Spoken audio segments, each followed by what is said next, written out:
Hello, KMA Tribe, friends, family, students, whoever finds me here. Today, I wanted to share the answer to a question that a student asked me recently, and the student happens to also be the parent of another student. And the question was, why do you do it? And when he framed that question, he was talking specifically about my passion, why my youth program, why developing the what we call the Blackbelt Superpowers here, the Blackbelt Leadership Superpowers, why that's so important to me, and why I am so passionate about our program, but specifically our youth and family program at Krav Maga Martial Arts. And I'm going to give the answer that I gave him, but I'm going to tell you, several angles to it. Because I said, I'm passionate about the program because of the change and the difference that I've seen it made in so many kids' lives now. We've been doing this since October of 2000, empowering lives, and so many of the kids that I've had the honor and privilege of raising up have come back to thank me for the confidence and focus and respect and discipline, all the Black Belt superpowers that we have instilled in their life. Even before I wrote the book and we were calling them superpowers, we were instilling those things. But I'm going to tell you a little bit more of the story from my own personal story. Because if you go way back in my bio, if you go back 42, 43 years ago, started martial arts, I had just got my butt whooped by a bully. And, the interesting part of that story is that I had been bullied a lot as a young man anyway, for many, many years. But I was actually a pretty good fighter before I had even started the martial arts. But in this specific instance, I was the younger one, and the guy was older and bigger, and anyway, I lost the fight. So like so many people back then in the 80s, that was the beginning of the reason why I started the martial arts, or so I thought. But see, who is that? Paul Harvey used to say, now you know the rest of the story. Well, let me tell you the rest of the story. As I already alluded to, I had become a little scrapper long before I started training martial arts, even because I had been bullied a lot for multiple reasons, and I'm not going to go into all the details here. But the bullying was really only one of the reasons why I had low self-esteem, why I honestly, for decades after having left my home, started my adult life as a young paratrooper in the 82nd Airborne Division. After already having had my first black belt in the martial arts, and after several, academic, military, and professional accomplishments, I still struggled with not being good enough. Honestly, I still struggled with focus. I still struggle with respect.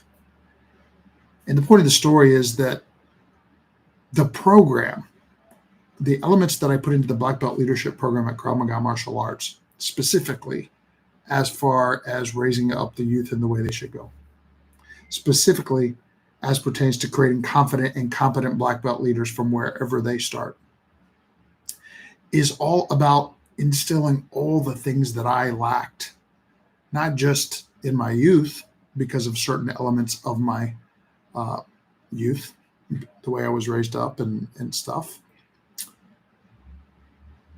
but also into my 20s and 30s, where I was still trying to prove something, still trying to prove that I was good enough.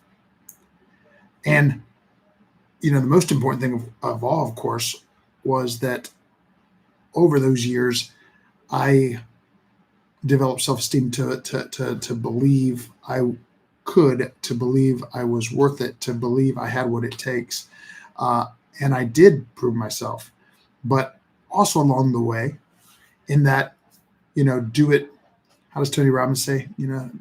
Life is a do it to yourself, by yourself, for others project. Well, in that journey, I developed the leadership and character development aspects of what we teach in the dojo today. Focus. To be honest, I probably would have been diagnosed with something back when I was a kid, because I wasn't that focused. And even today, people will tell you I'm usually thinking about many, many things at once, but I isolate one at a time and throw it to the target now. And respect and discipline and confidence. And confidence, of course, is the one I'm talking about more than anything right now, because without confidence, like I was, as I said, I always felt it was weird. It was almost, I always felt like I was waiting for some outside approval.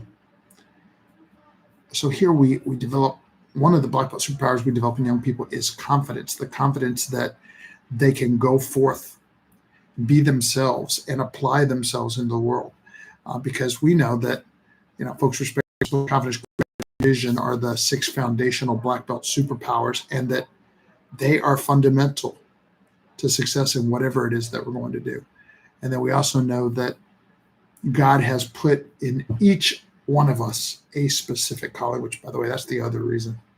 In fact, all the adversity that I went through as a child, and again, I'm not going to talk about all those things here now, because everybody has their own adversity stories.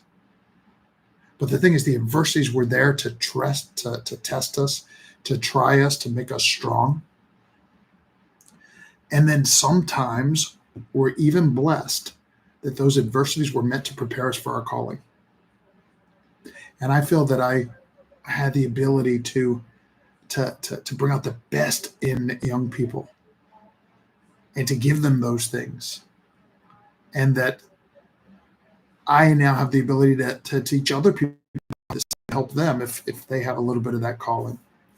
And I am privileged to get to do that as my calling every day. So anyway, that's why I do it. Because I love it. It gives me passion. It gives me purpose. I know that I am being able to instill youth with leadership and character attributes that took me decades of training in the martial arts, in the military, through work to develop. And that I can do it within our Black Belt Leadership Program here, such that when that youth goes forth, I know they're going to be successful at whatever they choose to do, and they're going to be happy and content and confident. That's why I do it. Prepare to live empowered to lead. See you soon.